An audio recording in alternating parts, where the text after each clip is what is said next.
Today's video is for all of the readers out there who love genre-blended books or series, as the case may be. My name is Leslie Smith, you're watching The Nerdy Narrative, and today's video is going to be a review of one of my most recent reads called Discovery by JAJ Minton. This is a debut novel by these authors, and I did say authors, that is plural, your ears are on.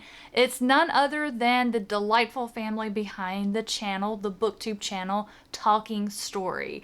Jacob and his parents, John and Amy, wrote this novel, and it is crazy. Let's just get into it. So Discovery just hit the shelves last week. It was published May 15th, 2025, and it is the first book in the Strange Eons series. Now, I'm not sure how the whole series is going to be classified, but I would call Discovery a blend of cosmic horror, thriller, mystery, science fiction. It's got it all. Horror especially. Oh my goodness. The horror that is contained in Act 1 is just absolutely brilliant. If the first act in this book does not hook you and just have you holding on to the edge of your seat, only letting go to turn the page, my goodness, it's amazing. Before I go any further, let me do a little bit better job of telling you what this one is about. It's set in 1992. It's told in 5 acts. I've already told you the first act is just mind-blowingly good. It's some of the best cosmic horror combined with thriller, mystery, intrigue, suspense. It was absolutely some of the best I have read to date. Where we begin in Act 1, it's 1992. A washed-up game show host, Manny DiMartini, has decided that he is going to try and get back in the forefront of the spotlight, and how he's going to do this is he's going to find the missing submarine Polaris. There's been a movie made about it. There's all this mystery and intrigue. He's hired some people. They think they have the roundabout coordinates of where this submarine disappeared, possibly has sunk into the ocean. He's got all this equipment.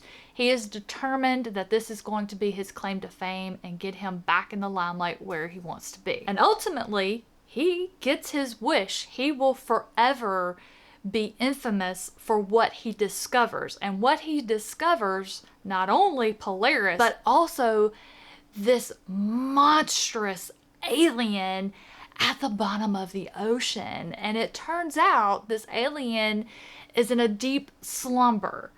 And what happens after that, y'all? I mean, you can let your imaginations run wild here. The world freaks out. No one stops to try and think about this rationally or logically. The world just freaks out and breaks down. Now, I will say this felt very similar to the pandemic. I did not like that at all. The way that humanity reacted to and treated each other during the pandemic, that has traumatized me, and I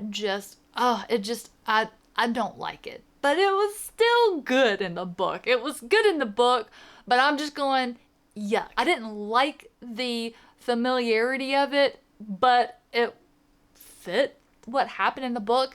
So then when people calm down and they begin thinking rationally, they're like, okay, this monstrous alien is asleep. Okay, wait a minute.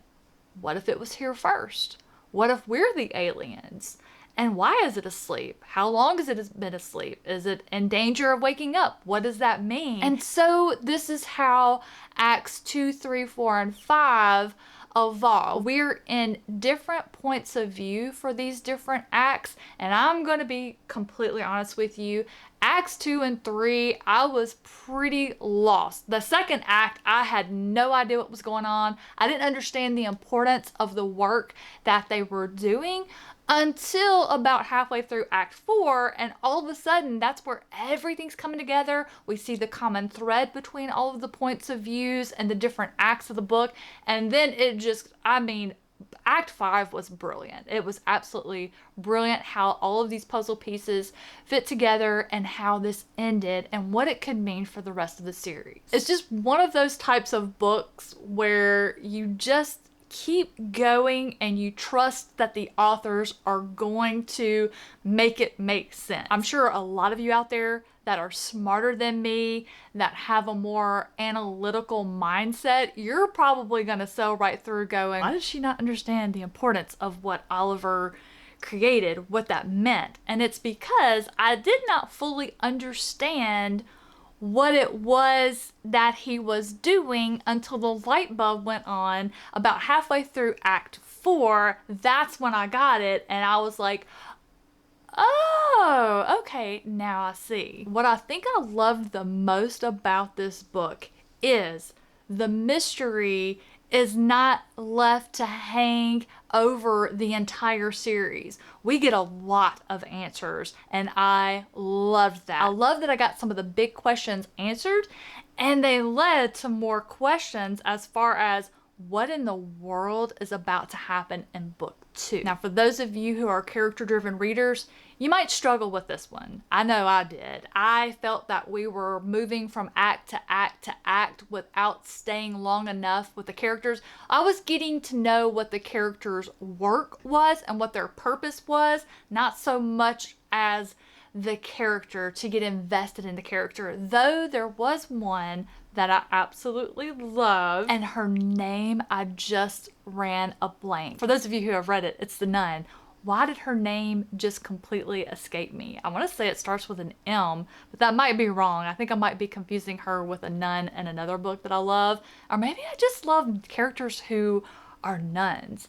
No idea. I really loved that one. She was very interesting to me. She was this huge enigma. There was something about her the first time that I met her that had me drawn to her, wanting to know more about her, and if nothing else, the mystery of her character would have been enough to keep me reading this book. Like, I'm a character-driven reader, and as long as I have one character that I want to know more about, that usually suffices for me to make me happy. But it's a little bit different because I wasn't invested in her. I just wanted to know, I can't really say that, it would be a spoiler, but I just wanted to know more about this character. But just remember, these are my opinions, my thoughts, how I feel about it.